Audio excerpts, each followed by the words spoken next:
me, I'm grateful for the opportunity to engage with Mission and the recovery community across Central Virginia.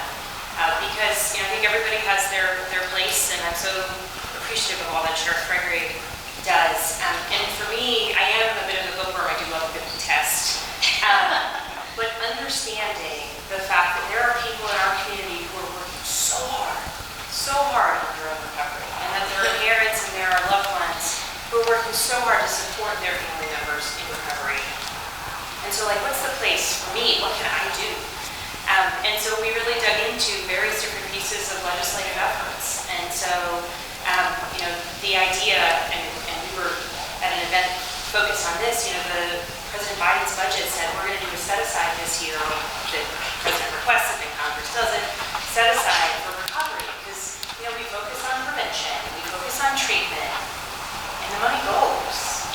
And by the time you get to recovery, where you actually have to, you've invested so much in prevention and treatment, and then when the individuals who are investing in their own recovery need a bit more support, we're done. Oh, the money ran out. It's not there. And so the idea that we would say, actually, recovery is as important as everything else. And in fact, it's kind of the end goal, right? Because recovery is a lifelong process. This is where you start, and this is where you want everybody to be. And so we're trucking on through. Ideally, the Senate will vote on a bill that does have that set aside, but why just do it for this year's budget? And so, I have legislation that would say into the future, recovery is where our investment should be, and we want to set aside, which means that we recognize that we're going to invest in prevention, we're going to invest in treatment, and then we're going to invest in people who are focused on investing in themselves and giving the families around them, the people who support them, that knowledge that everybody who votes on that, and we vote with voting cards and counters, everybody who votes on that is affirming that recovery is important, and we're showing that importance with our dollars. For those who are in jail, there's a piece of legislation that we're pushing on to make sure that somebody who is in jail for the last 30 days that they're in jail, they're eligible for Medicaid, because that gap when somebody gets out,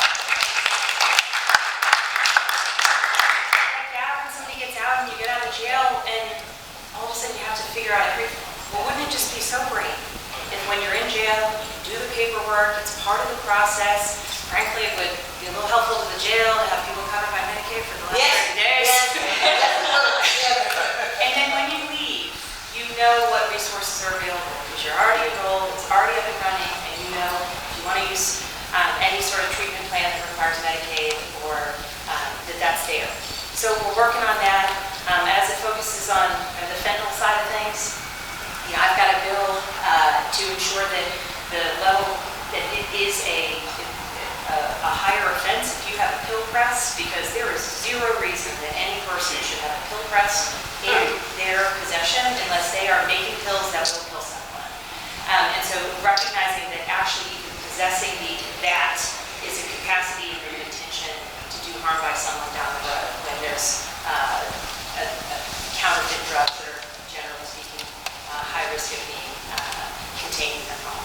So I just want to say thank you. Everything that every time I have the chance to come to Mission, I meet people whose stories are incredible, stories of strength, stories that are amazing. And Ryan, 2014 and the years prior, I lived in Los Angeles, and I spent a heck of a lot of time in Hollywood and Vine.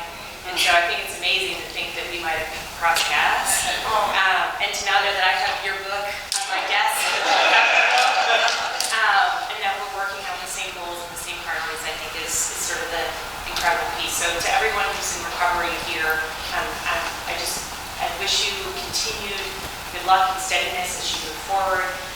I want you to know that you have my support, and where I have a voice and can make change and do things on your behalf, I'm using that voice. And I'm so grateful to everyone in the recovery community who's taking the time to share any aspect of their stories, or even just their focused commitment with me, because watching and finding inspiration from you all is what keeps me